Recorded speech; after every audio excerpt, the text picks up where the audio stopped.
panel as always today.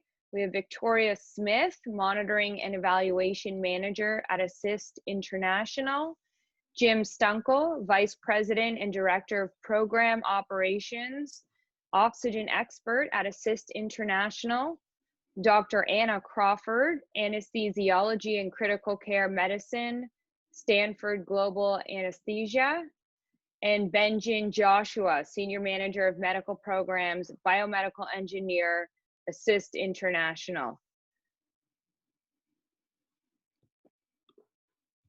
Next slide. Before we begin, I would just like to run through a few of our Project ECHO etiquette guidelines. Project ECHO is based on a foundation of love and respect. Please respond kindly rather than react if you disagree. It is everybody's responsibility to keep ECHO a safe space. Please test your equipment ahead of time. Position your webcam effectively to show your face if you're alone or to capture the entire group. We will be using the chat function for questions and answers. So you'll see a chat box at the bottom of your screen. Please send all questions through the chat box. We will be monitoring it throughout, and feel free to introduce yourself. And interpretation is available in 2 languages today. For French, you'll see an interpretation button at the bottom right of your screen. For French, please choose the French option. And for Swahili, please choose the Spanish option. If you have any IT issues, please send us a message through the chat box. And we just want to note that please be mindful of infection prevention and control. Try to limit number of people joining this learning session from one gathering place and practice physical distancing. With that, I'm going to pass it along to my colleague, Victoria Smith. Hi, everyone. Very excited to be here today talking to you about monitoring our oxygen system. I wanted to start, so the big idea that we want to talk about today is that knowing how much oxygen and how many oxygen accessories you have, as well as monitoring some key safety points, can help you provide better patient care and can help you save lives. And I think this is really, really important topic. Next slide. We've been working with oxygen for a long time at Assist International. If you have been in on some of the other oxygen therapy calls, you probably know a little bit about us. But Assist International itself has spent over a decade improving access to medical oxygen through smaller scale plants and concentrators, and over 5 years improving access to medical oxygen through bigger plants. And the program itself has trained hundreds of biomedical technicians to maintain and fix oxygen concentrators. And so collectively, there's a lot of program experience, and the other panelists have a lot to say on some of the technical issues. We've spent a lot of hours listening to you guys. So one of the best things about being in monitoring and evaluation is that I get to come and talk to people like you at your hospitals, at your health facilities, walk through your hospitals with you and spent hundreds of hours talking about oxygen systems, about surgical systems, about maternal health care, and with many, many, many hours specifically directed to access to oxygen therapy. So a lot of what we've learned about the topic has been from you guys and from the challenges that you tell us that you experience. And we've also been working for the past 6 years on how to track our programs, how to track health systems. We've worked with experts at Harvard and Vanderbilt, and we've created some oxygen tracking across 21 hospitals in Ethiopia. So we've been working on this for a long time, trying to figure out some of these things, because oxygen is a really complex system. And so learning how to track it is important for providing great patient care. So just a brief overview of what we'd like to talk about today. Thanks, Elena. we're gonna talk about why we monitor the oxygen system. We're gonna talk a little bit about what it takes to do this very briefly. But we're gonna spend the bulk of our time talking about how do we actually start and going into some very practical recommendations for how to think about increasing the number of patients we can treat with oxygen therapy, especially in light of COVID. But also, how do we estimate what we're doing now? How do we estimate our needs, and some of these things? So like I was saying, oxygen is really, really complex, and to get into all the details of every kind of oxygen system in an hour period is just not possible. So what we've done, for those of you, especially with concentrator systems, so who rely primarily on oxygen concentrators, or for those of you with cylinder systems, we've created some worksheets to help evaluate. So what do we have? What do we need? And what steps can we take to fill in the gaps? So this presentation today is going to be geared a bit towards those with cylinder systems and concentrator systems, although a lot of the principles are going to be the same for those with piping, manifolds, liquid oxygen. Some of the principles are going to be the same, but this is going to be geared towards cylinders and concentrator-based systems. So let's jump in and let's talk a little bit about why we measure the system. And some of this may seem obvious, but I feel like it's difficult to do and takes time and effort. So I want to make a pitch about why you should actually go online and download the worksheets and talk about this, because this is a really important concept. And it does actually bring a lot of benefits to your health system. Obviously, we want to track our system because we don't want to find out that we don't have medical oxygen, or we don't have regulators, or we don't have face masks when the patient arrives. We need to know this ahead of time. And, we can potentially save lives by planning around some resource gaps. And we know resource gaps are a part of life. And so we can't learn to deal with the resource gap until we understand what it is. And tracking our system helps us understand where we have gaps. What do we have, what do we need, and how do we fill that space? How do we fix that space? And tracking our system can help us do that. Additionally, due to COVID-19, there is the possibility of some patient surges.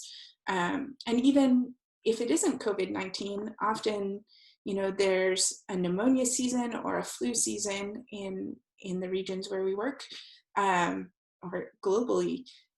So understanding how increased pneumonia or increased COVID-19 could affect your oxygen supply due to a patient surge is actually really important. And so there are benefits to tracking to all kinds of people, hopefully including you. Elena, if we could go to the next slide. Thanks.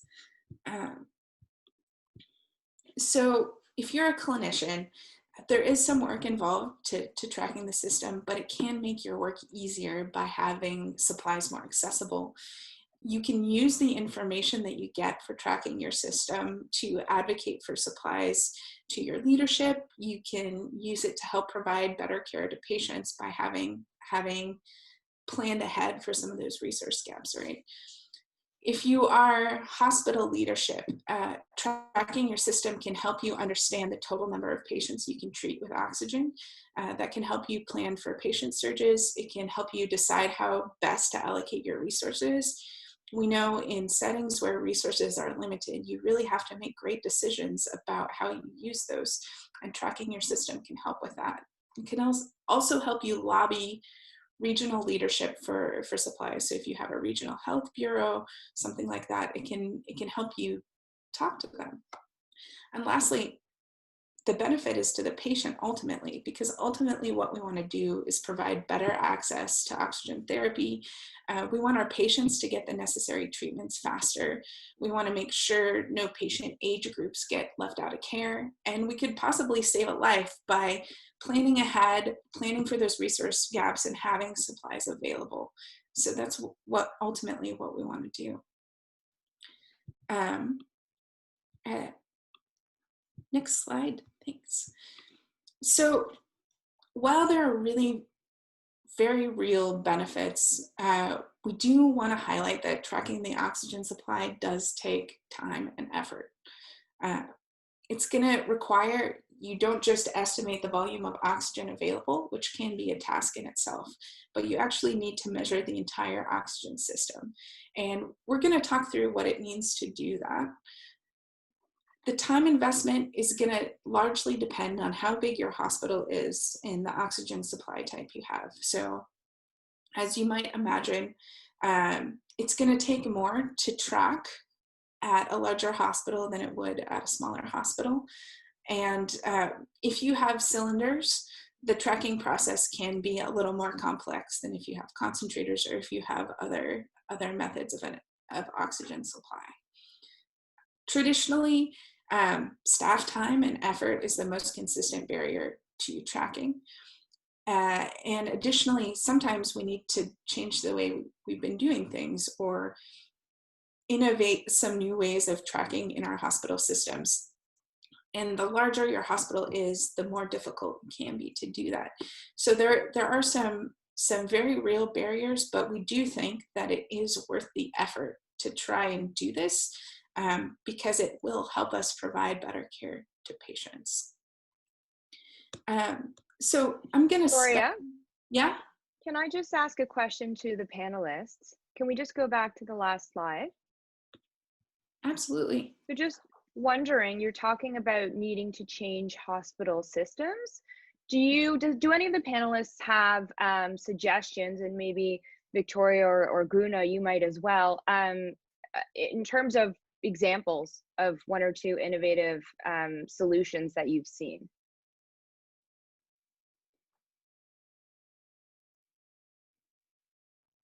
I'll start with the panel. Yeah, this is Jim Stunkel from Assist International. I think that one of the best improvements to hospital systems that I've seen that have helped to manage oxygen and oxygen flow is to introduce piped systems where pipe systems have not previously existed. Sometimes this is intimidating because it's considered to be a very expensive investment. However, pipe systems do not have to be provided for an entire hospital, but they can be scaled and perhaps, for example, install small pipe systems to targeted wards, such as the surgical center, especially the post-op, the intensive care unit, emergency departments, and other priority departments. And in that way, there is you can optimize your use of oxygen because the pipe system makes it always readily available at the bedside without having to fetch cylinders and bring them, which is labor intensive. And sometimes if you can't find the technician to make the connection, bring the cylinder, you may be vulnerable to running out of oxygen before the cylinder can be changed, where pipe systems do not have to be necessarily connected to an oxygen plant, but can be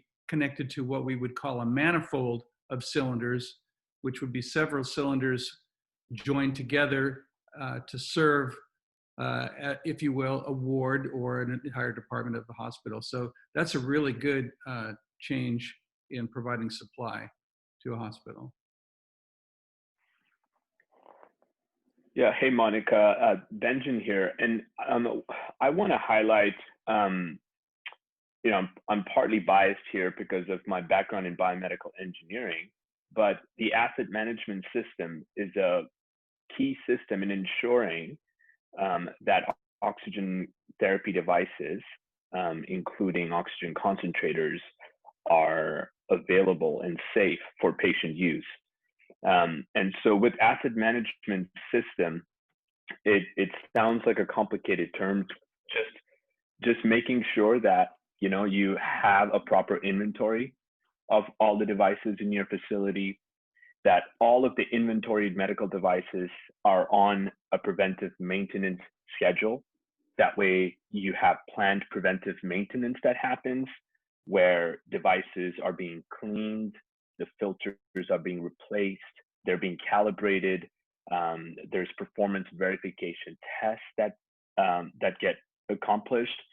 And so I think if hospitals can look into how are we managing our assets, our healthcare technology assets, then I think we can, you know, get closer to tracking costs associated with ensuring the supply of oxygen for all patients.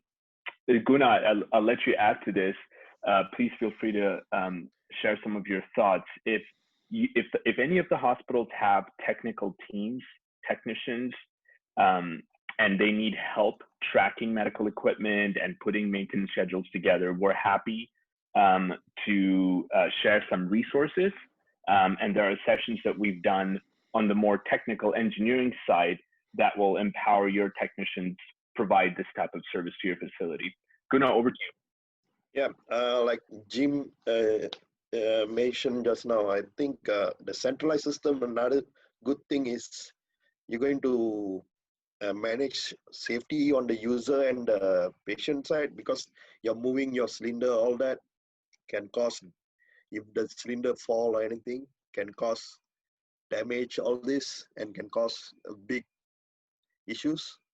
So that's one thing. And another thing is centralized is easy to monitor, in sense of your oxygen is from the manifold, so you know what's the percentage of oxygen you've been monitored, all that. So it's much more easy to handle, and you reduce the movement of oxygen department, all that. It'll be much more neat and easy to access by oxygen. So that's my part of it. As a biomedical engineer, these are very common things that we see in hospitals. And Guna would know. He spent hours fixing things. He's an expert. He has been in and out all over the world in hospitals, fixing, training people, training biomedical technicians. So Guna has some great insight on what works well in our hospitals.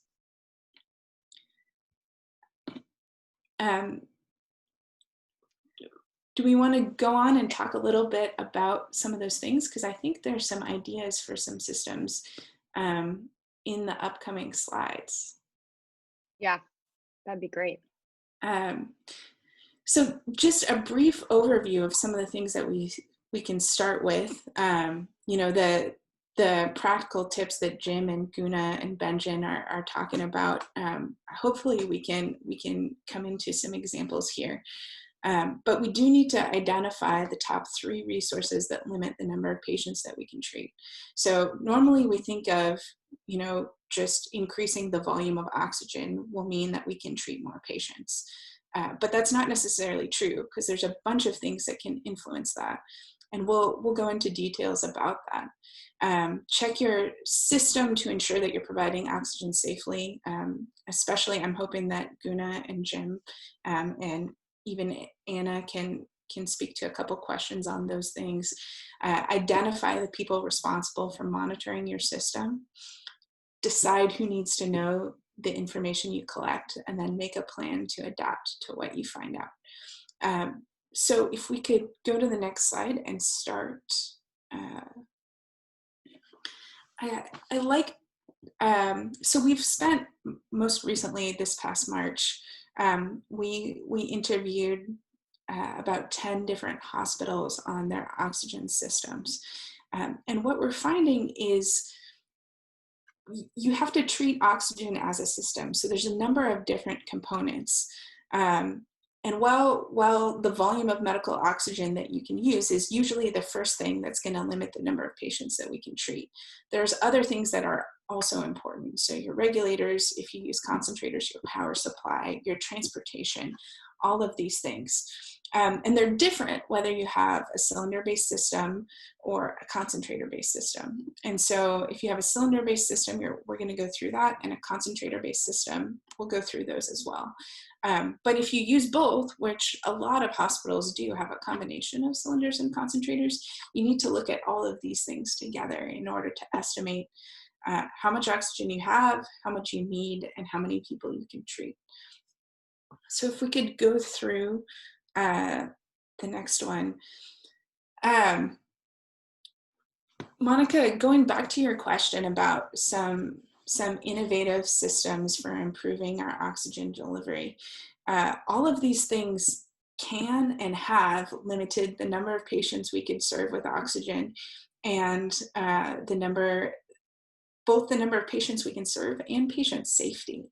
So as we've been talking to clinicians, when we first start talking to clinicians, most of the time they do say, hey, we need more oxygen to treat more patients. And so with our programs at Assist, we've been able to provide some additional oxygen. But after they get more oxygen, they say, hey, we still can't treat the patients because we need additional regulators and we need additional flow meters. Or our regulators and flow meters don't match our cylinder valves, or we don't have transportation. And so some of these things really can limit the number of patients that you can treat. If you're looking at, you might say, why do you need empty cylinders for storage? Well, if you have 20 oxygen cylinders at your hospital and you wait until those are completely used up, and then you load them on a truck and have a 2-day trip to refill your cylinders, there's going to be gaps. There's going to be a 2-day, 3-day, week period that you don't have oxygen at your facility. So just by having extra empty cylinders and getting them on a schedule where, we have 15 cylinders at our hospital and we have 10 empty cylinders that we take to get refilled, every week or every 2 weeks. By splitting it up like that and having a system where we are always refilling our cylinders, we can ensure that we always have oxygen available at the hospital. We can treat more patients, and we can provide oxygen more safely. Face masks and cannulas can also really limit the number of patients you can treat and safety, right? So I've talked to a lot of different clinicians who tell me, hey, we have a ton of adult size face masks, a ton of adult cannulas, but we don't have any neonatal sizes, so we have trouble treating our neonatal patients. So looking at the whole system and asking questions about, what will limit the number of people we can treat, can also show us if there are segments of the population that we can't treat. And so, Jim, do you have any other examples of things where items like these have limited either the number of people you could treat or patient safety? Yes, certainly. One of the things that I've seen that hospitals have done is become very creative to use things such as tubing to substitute for cannulas or even substitute for a mask.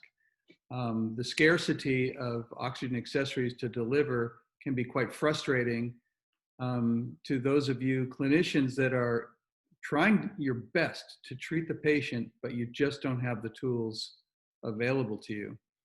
And I think that you have to become your own best advocate, if you will.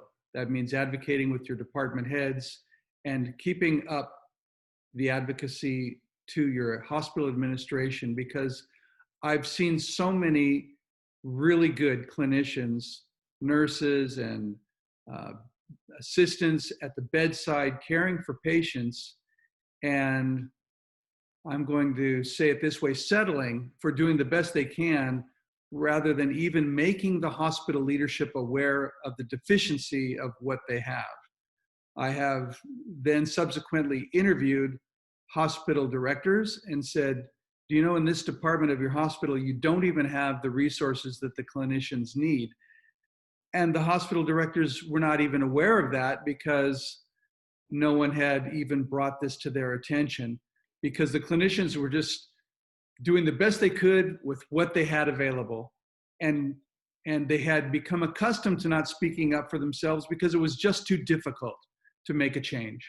And so I hope that through our presentations here, we can impart to you the importance and the significance that everyone plays, especially the end users at the bedside, to advocate for themselves to be able to do a good job and make the leadership of the hospital, the regional health bureaus, the ministry, the zonal leaders, whoever they are, let them know what the tools are that you have. I'll give you an example. I spoke to one, it was even a leader at the hospital, and I said, do you have the oxygen that you need? And he said, yes, we do. And I said, well, do you ever run out of oxygen for surgery? Do you ever run out? And he said, oh no, we don't do surgery. We refer all surgeries. I said, all surgeries are referred, even emergencies. Yes, we must refer them.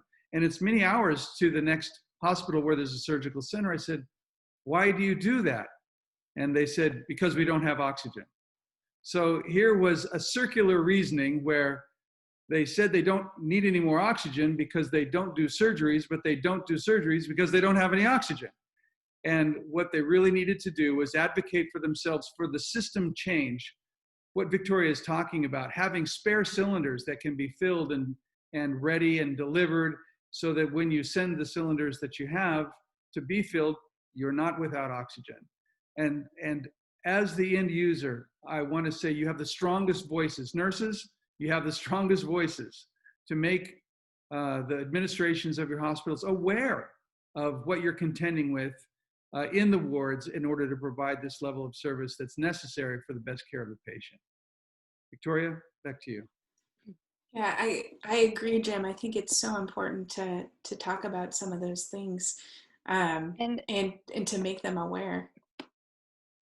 If I could just jump in, there's a short discussion actually happening concurrently in the chat that's very interesting. And Poki Uli brought up two issues, and you may already be connecting on or chatting on them later in the presentation, but on quality improvement and documentation.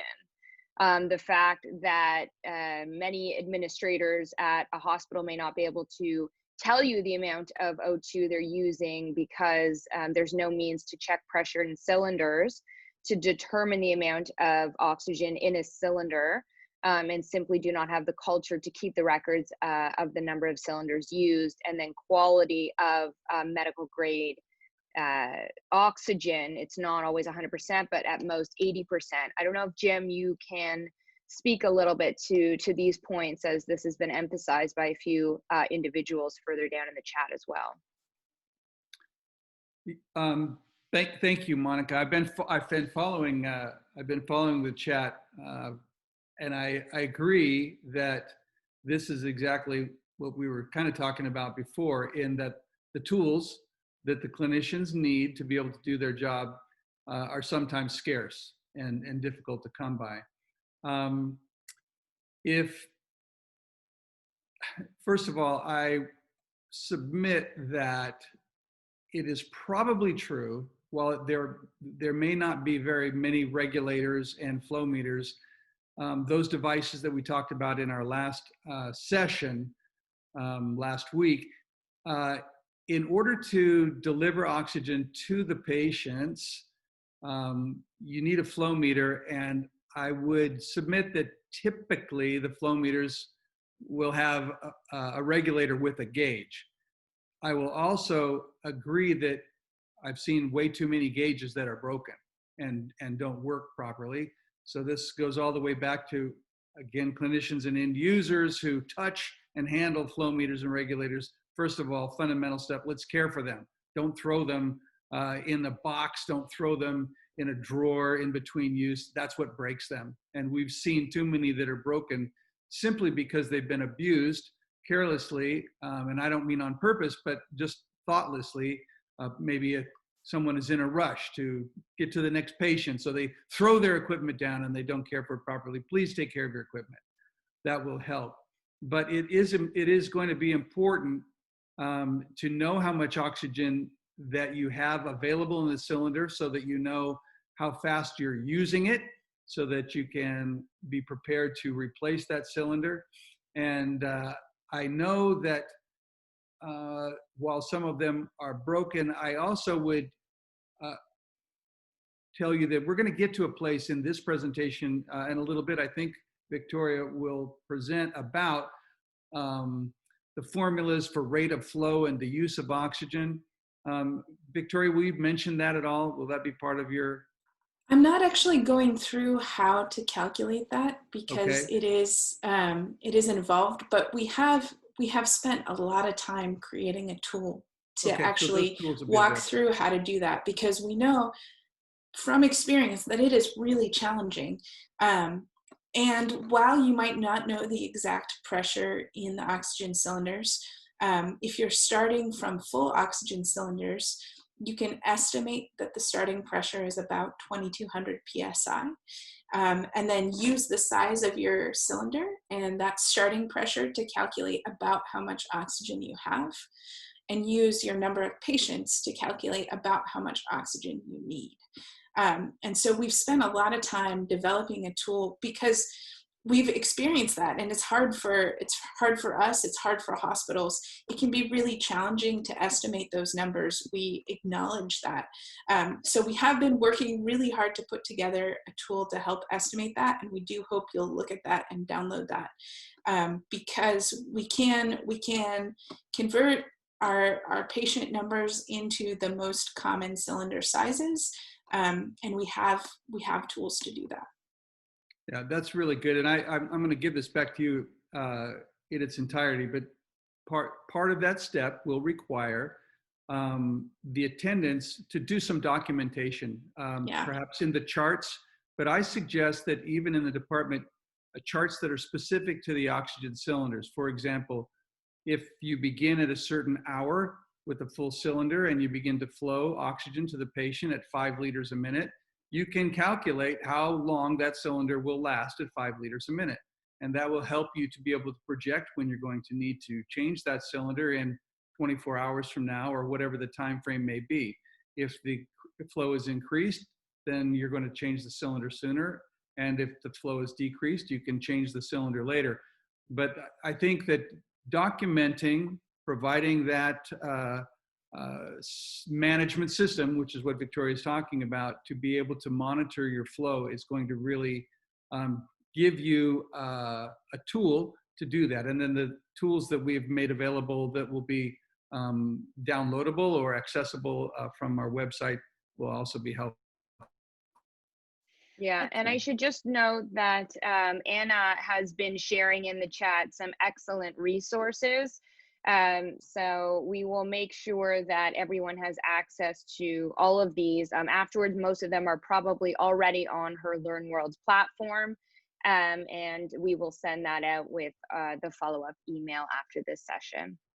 Yeah, I was just going to actually say that I would love for Jim and Victoria to take a look at the 2 calculators that that we have seen. One is for cylinders and the other is actually for supply and demand. And you can choose which sort of oxygen supply you have, whether it's liquid oxygen or cylinders or concentrators, and you can estimate the patient use, and that'll help you determine the actual oxygen use. So it'd be great to see you compare that to the calculations and tools that you're developing. Shall I speak to that? Anna, Sure. Thank you. We have in fact been using those tools, so that, you know, one of the details of the calculator, for example, though, is that the metrics for identifying the size of cylinder and the methodology is takes a little bit of training, I think, for the end user to do that.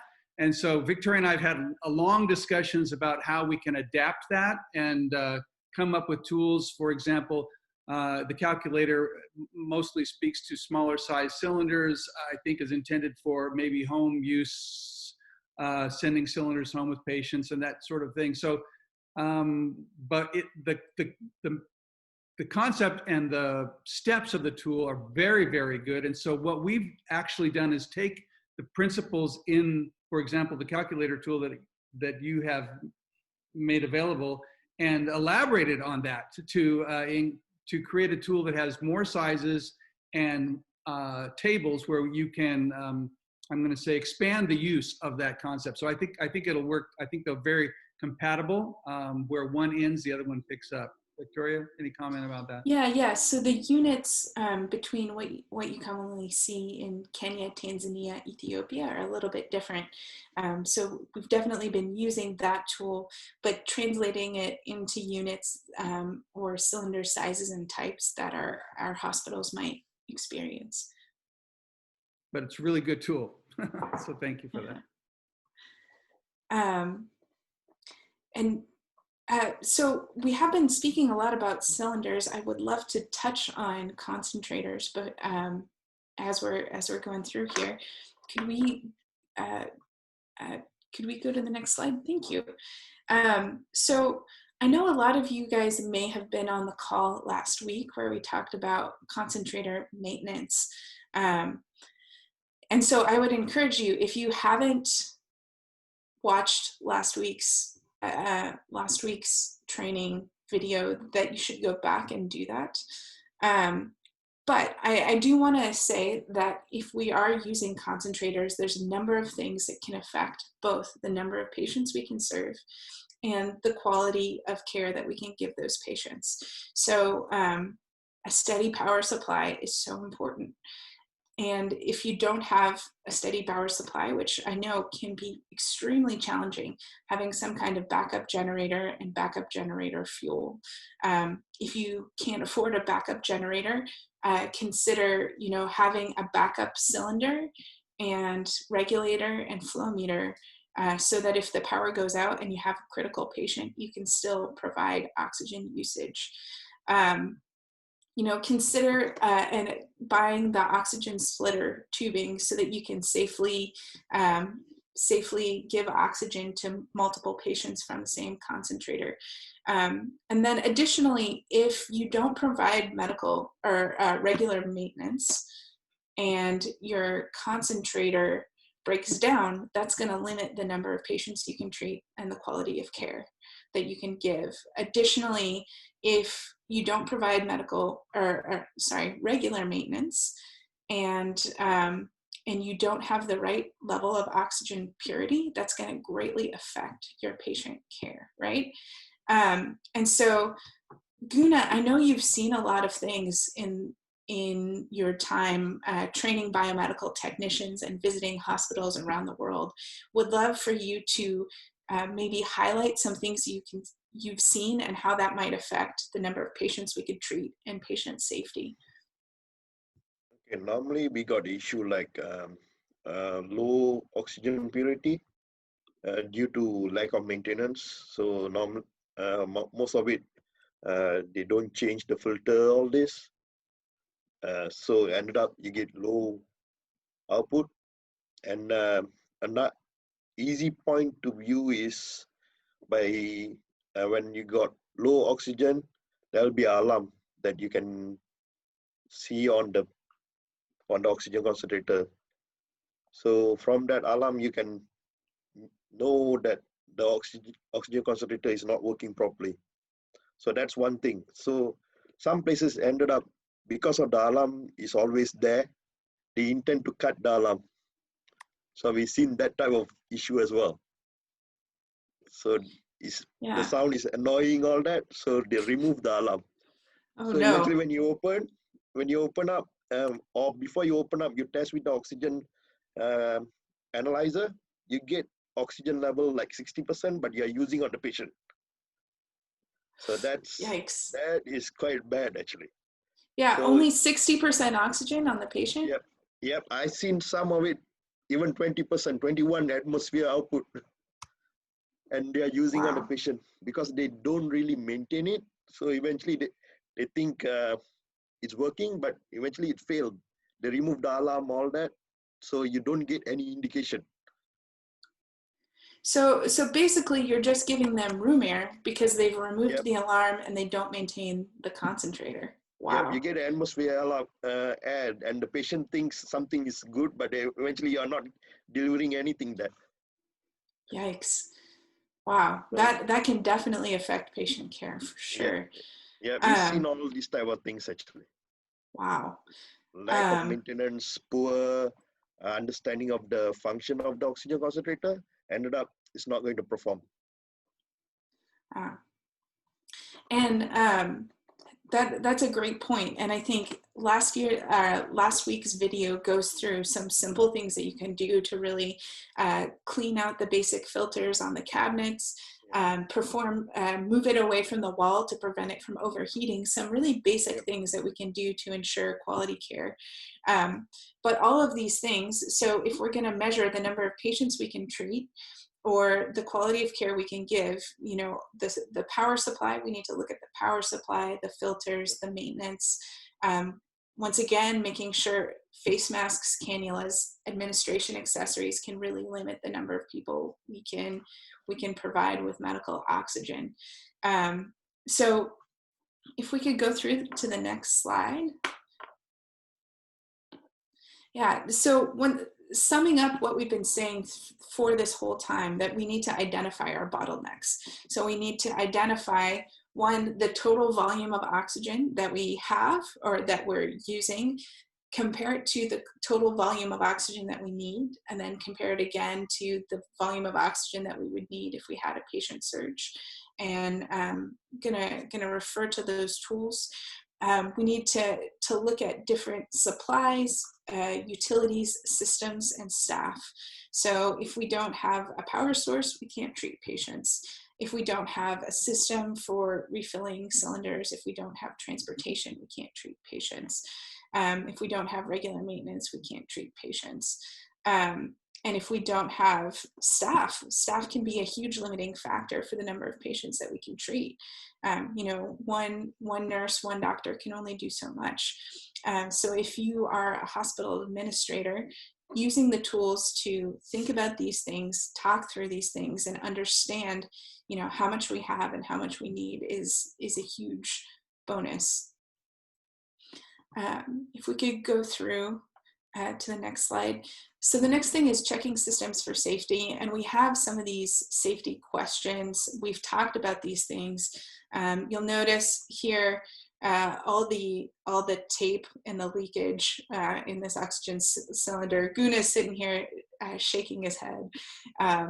But safety in the oxygen system covers more than just over-oxygenation or under-oxygenation.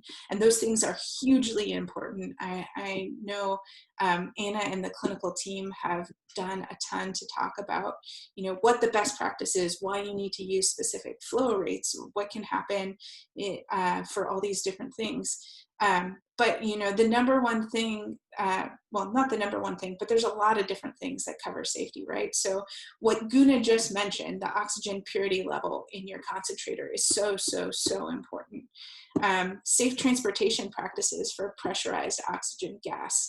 That cylinder is pressurized. And so if you don't have the cover that goes on top of the valve, and you're transporting this and the cylinder falls over and it breaks the valve, you can have a pressurized cylinder moving across your floor, which can be really scary. We know that reuse of single-use oxygen accessories is a fact of life. We know that many hospitals just can't afford to use one accessory and throw it away. So if you're going to do that, know that you can't reuse them indefinitely, that you should be tracking how many times you use these accessories, and you should be sterilizing them. And there are some, I think, sterilization recommendations on the oxygen wall chart that Anna and the team have posted on the Learn World site. And so highly encourage you look at those processes. Make sure you have pulse oximeters available in your neonatal wards. Clean the humidifiers. We've talked about this before, but I have personally seen humidifiers that are green with algae in multiple hospitals. And I know most of you guys don't do that, but please clean your humidifiers. I know we had a question last week about how bad is it to have dirty humidifiers like that? And I was wondering, Anna, could you speak to what it would do if you had algae growing in your humidifier? Yeah, I mean, and I think this question, and additionally there's another question that keeps arising that is discussing the use of industrial grade oxygen instead of medical grade oxygen. And anytime you have, or not using distilled or sterile water for your humidification system. So anytime you're not using, sterile water, distilled water, clean systems that are medical grade and pure, essentially the patient is inhaling all of those impurities and potentially infectious agents into their lungs. So it actually has the potential to cause more damage to the patient and their lungs and their breathing than not giving them anything at all. So it's incredibly important that the air and oxygen that is inhaled by a patient is sterile and clean. Thanks for pointing that out and to speaking to that. That's a really important point. Yeah, if we could move to the next slide. So if after we've identified the top 3 things that are going to limit our patient use, and we're looking at that, and we've checked our system for safety, we need to think about this as something that we want to do on an ongoing process, right? So the person who tracks supplies and the person who monitors safety probably doesn't need to be the same person, but you do need to assign a specific person to each task. Otherwise, group tasks tend to slip through the cracks, right? So, maybe you've been on an email and that's been addressed to 5 different people and no one responds because everyone's waiting for someone else to do this, right? Because of this, the same thing happens in our workplaces, in our clinical settings. We need to figure out who's responsible for actually monitoring these things and giving that person time to do these processes because it's important. You should aim to check your supplies weekly because those do run out. And so that is an important part. Next slide. Then after, this speaks to what Jim was saying earlier, you need to decide who needs the information that you know. So, does the clinical team need to know that, the grade of oxygen isn't correct? Does the clinical team need to know that the humidifiers haven't been sterilized? Do they need to know location of regulators? Do they need to know the person they should alert for resupply? Does the purchasing department need to know which sizes they're missing or what types of regulators actually fit the cylinders, that we're not purchasing the right kind? Do the technicians need to know which concentrators have alarms that have been going off or have been used for more than 20,000 hours? And does the leadership need to know what is actually limiting our patient care? I think this is a really, really important point that Jim brought up earlier, that we actually do need to speak to leadership about the limitations that we're experiencing to make sure that they're aware. Because maybe there isn't resources to replace these things, but maybe there is, and they just don't know about it.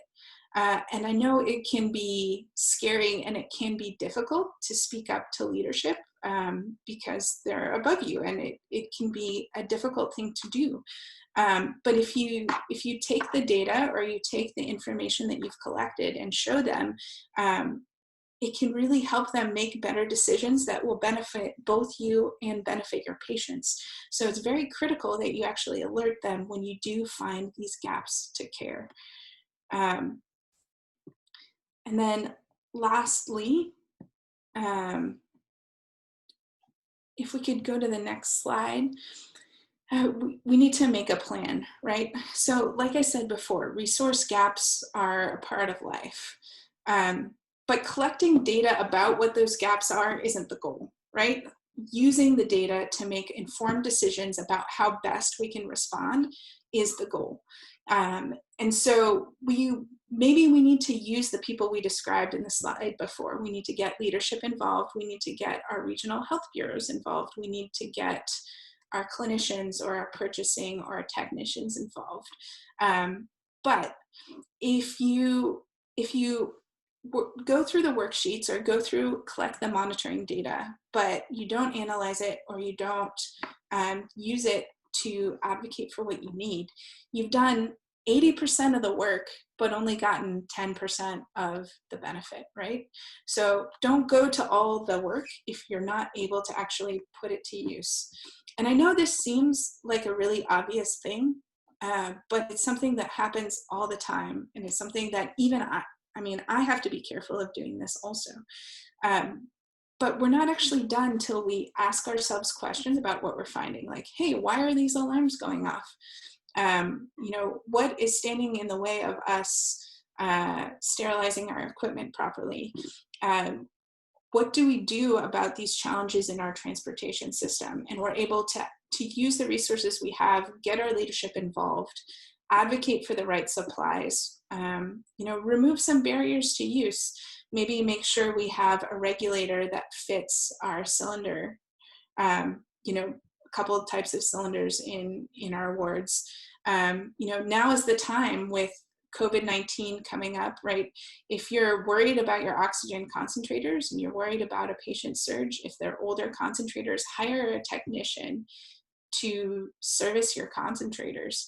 If you don't know a technician, get in touch with us on the WhatsApp group and maybe we can help you put you in contact with one. But use what you're finding out, use the numbers that you're calculating to make a plan and plan around some of those gaps. So panelists, is there anything that you'd like to add here as we're talking about making a plan? I think one of the great points was pointed out to use an oxygen analyzer, which I know we spoke about in the last session. So I'm wondering if some of our bioengineers can illuminate some of the things they've seen around oxygen analyzers. I've seen it as a completely separate device that you would attach to a concentrator. But I'm wondering what types of devices we have for cylinders and how you would insert that into the system to measure the oxygen concentration being delivered to the patient.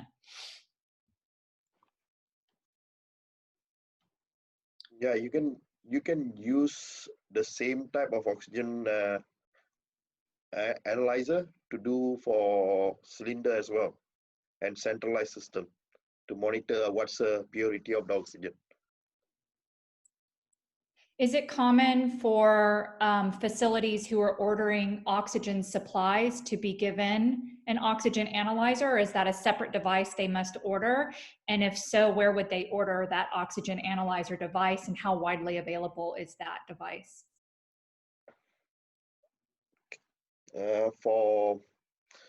Depends on countries. Sometimes you need to have access to purchase outside, but normally it's difficult to get in country, like certain country in Africa, all that. But you can buy them actually if they plan as one of the budget item for biomedical use and the user item. So I'd like to say that I really want to back you up on this. It is really a critical tool and has been left out oftentimes from because it's seen as a technical maintenance tool rather than an oxygen supply tool, but it goes along with the oxygen supply. From Assist International side, from our organization, when we are bringing the oxygen program, doing cylinders and things like that, we do bring the oxygen analyzers as handheld devices. They're a little bit pricey, I will admit, but you can buy different ones, but they have to be considered an essential tool for the clinicians to again advocate for themselves, because they may discover before the repair technician, the biomedical technician or the biomedical engineer that's assigned to the hospital, before that one would make his or her rounds to inspect the functionality of the equipment, the clinician could be doing that. And the situation that Guna described earlier, I'm very well aware of those concentrators that have been sitting there pumping away, providing room air while the patient is declining, their condition is weakening, they are suffering more and more. And someone finally says, well, you know, why don't we just go pull a cylinder over here? And immediately the patient wakes up, literally wakes up, okay, because they were so hypoxemic before they were going into unconsciousness, because there was no oxygen and there was no tool, no analyzer to make that determination.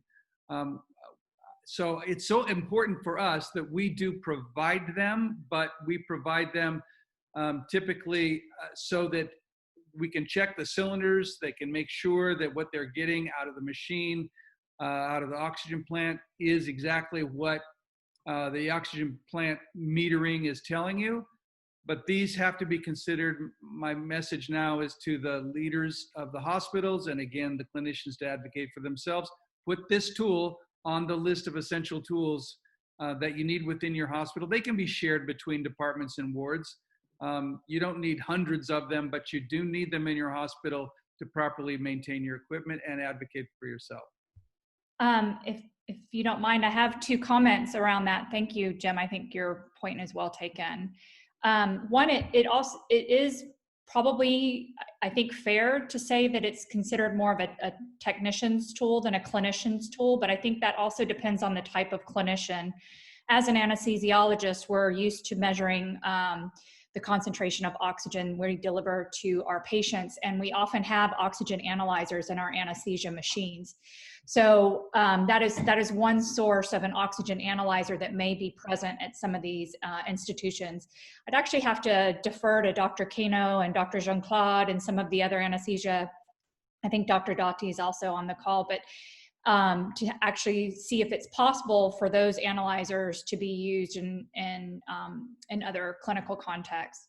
And then the second thing I wanted to say is that last session we discussed the African Medical Supplies Platform, which is an online resource and store for medical equipment being made in Africa. So that might be a site where you could find oxygen analyzers. And if not, I think that would be a great thing for someone to develop within Africa instead of relying on oxygen analyzers to be made elsewhere. So there's been a lot of innovation and a lot of great minds and engineers and clinicians working within Africa and other low and middle income countries to make their own supplies. And I think that would be one that I'd love to see being made. Maybe Dr. Kano will make it for us. Brilliant.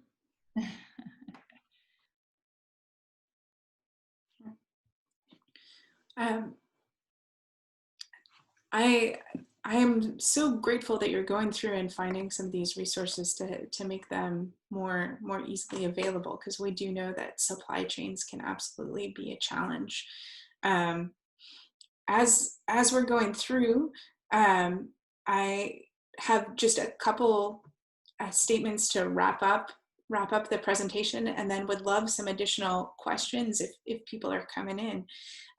So once again, identify the resources that limit the number of patients you can treat. This is probably more than just the volume of oxygen that you have.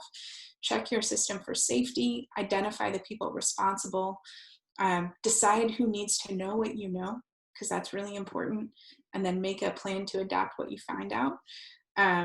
This could be really important for your patient safety and for saving lives, so that's really critical.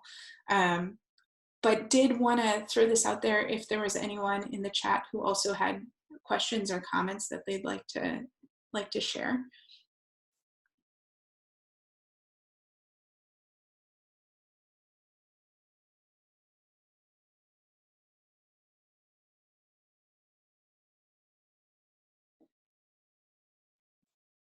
I am seeing some questions about templates available to download. Yes, and they are guidelines for thinking through oxygen use at your at your facility. So you can download those are on the website and on the Learn World site. Victoria, can you repeat the website? I think it's in the information. You can find the link when you register for the class. Or Monica, let's magnify that a little bit so people can find those tools. Yeah, maybe we can share the link in the chat box.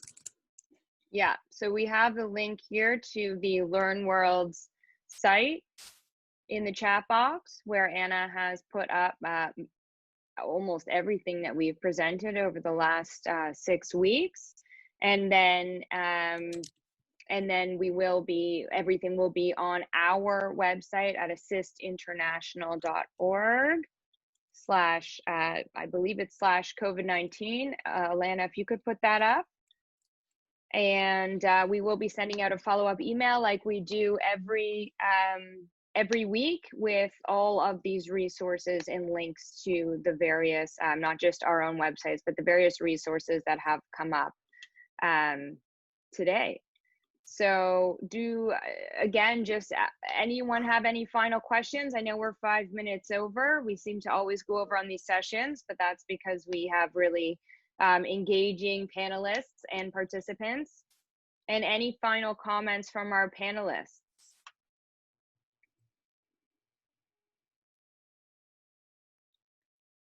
Monica, I'd like to present a thought here. With some of the technical aspects of oxygen concentrators and delivery systems, especially as it relates to the maintenance and testing, verification of the purity, I see some comments about in the chat about hospitals lacking technicians. And there's not a whole lot we can do to help there, but if they'd like to reach out to us, we're happy to connect them to friends and partners we have in the region to see if there is a biomedical technician service that can help them out. And so we've got partners in Kenya, in Ethiopia, in Tanzania, partners that we've worked with in Rwanda, and there's biomedical professional societies, not just in countries, but also in the region. IFMBE, International Federation for Medical and Bioengineering, they've got partners in Africa as well. And so if hospitals need access to technicians, and if you want to just get that information to us about your facility, where it's located, we're happy to provide that information into those networks to see if there's some kind of technical service that they can access in the interim.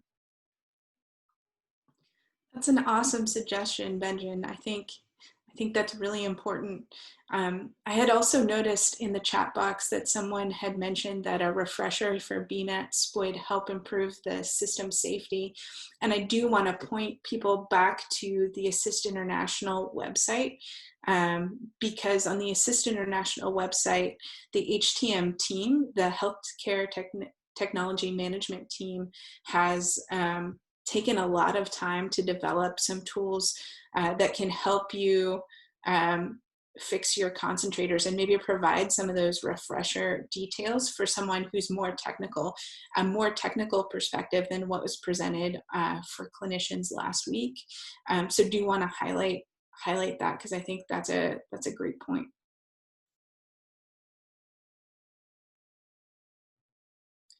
Great. Well, being cognizant of everyone's time, Alana, if you could put up the last slide.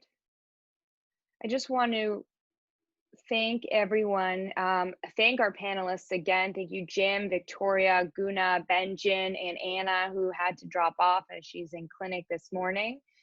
This was fantastic to round out our final oxygen therapy session for now, although we are working on some new series. So please keep watching your emails for some new additional series we hope to be able to host shortly. We also do have a WhatsApp group, a chat that is allowing these conversations to continue in between and after these sessions. So please feel free to join if you haven't already.